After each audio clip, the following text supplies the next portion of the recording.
जी, नाम मेरा ओरिजिनल नाम मेरा शरीफ अहमद है और सप्पो मीर के नाम से मैं मशहूर हूँ।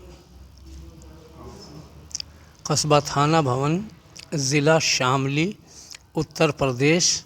और हमारा पैतृक गांव, जैसे कि हमारे मनमोहन सिंह जी पीएम हैं और उनका पाकिस्तान में गाहा नाम से गांव है, इसी तरह हमारा भी इसी हरियाणा में ही पुंडरी के पास में हाबड़ी गांव है, जहाँ से हमारे बड़े बुज़ुर्ग पृथ्वीराज चौहान के ज़माने में इधर से जमुना पार चले गए थे।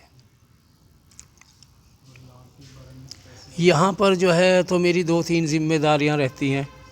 भाई, मैं स्टेज पे हारमोनियम बजाता हूँ और रामायण भी पढ़ता हूँ, साथ में ये बाजा ढोलक वगैरह ये कलाकार भी मेरी तरफ से। और ये हमारे कुरुक्षेत्र के हैं भाई बबली, ये एक अच्छे आर्टिस्ट हैं, इनको भी यहाँ पर आते हुए काफ़ी टाइम हो गया। और मुझे भी जिस साल गणेश जी ने दूध पिया था मंदिरों में, याद होगा, उससे भी 5-4 साल पहले से ही आ रहा, लगभग 35 साल से ऊपर ही हो गए मुझे इसी एक जगह के ऊपर आते हुए। रावण के पुतले बनाता हूँ। बस शौक़ तो मेरा यही है जी, संगीत का मुझे शौक़ इसलिए है कि मेरे खून में संगीत है। 8 साल की उम्र से मैं संगीत में लगा हुआ हूँ। ये रावण पुतले ये बनाना, ये भी मेरे बुज़ुर्गों से ही चला हुआ आ रहा है, इसलिए हम इस चीज़ को दिल से अंजाम देते हैं। बस कैसा क्या लगता है, बस इसमें हमारी थोड़ी सी आस्था जो है तो वहाँ आ जाती है कि हमारे श्री राम जी ने जो कर्तव्य किया, जो संदेश दिया है इंसानियत का, मानवता का, हमें इसमें वो सुनने को मिलता है। उससे प्रेरणा हम भी लेते हैं, आम आदमी भी लेता है, जिसकी इच्छा है वो लेता है। वरना बहुत टाइम तो बहुत लोग तो ऐसे आते हैं जो टाइम बर्बाद किया और चले जाते हैं। वरना एक एक पॉइंट रामायण से ऐसा है कि जो इंसान के लिए बड़ा कीमती है समझने के लिए। ये मेरे बच्चे हैं, ये लड़का है मेरा, और ये भी लड़का ही है क्योंकि मेरी बड़ी लड़की का देवर है। ये मेरे लड़के के साले का लड़का है, ये भी पोते के बराबर है। और ये बबली भाई तो हमारे ज़िंदगी के साथी हैं।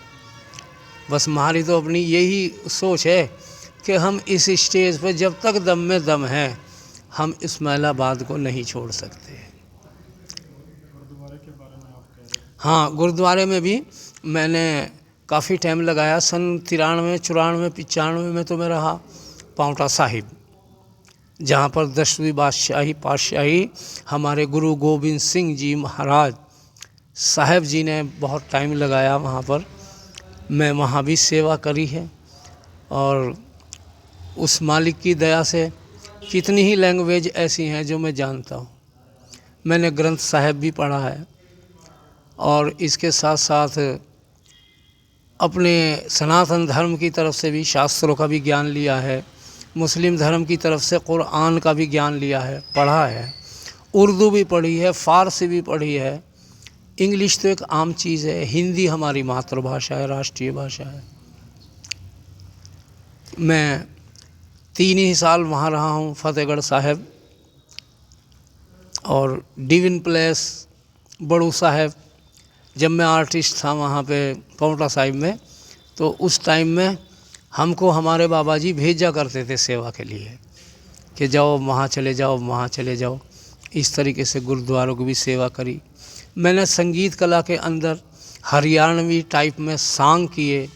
उन सांग के माध्यम से पब्लिक से पैसा इकट्ठा करके मंदिर भी बनवाए। जितना भी हुआ एक धार्मिक संस्थाओं से मैं जुड़ा रहा। गौशालाओं में कैथल के पास में बात्ता कलायत है, वहाँ गौशाला है, मैंने उस गौशाला की भी सेवा करी है, गौओं की सेवा की है। बस मेरी तो ईश्वर से यही प्रार्थना है कि मेरा मालिक सच्चा इसी तरीके से जैसे कि मेरा जीवन चल रहा है धार्मिक संस्थाओं के साथ, बस इसी में ही इस दुनिया से जाना हो तो बस इसी नेक नीति पे जाना हो।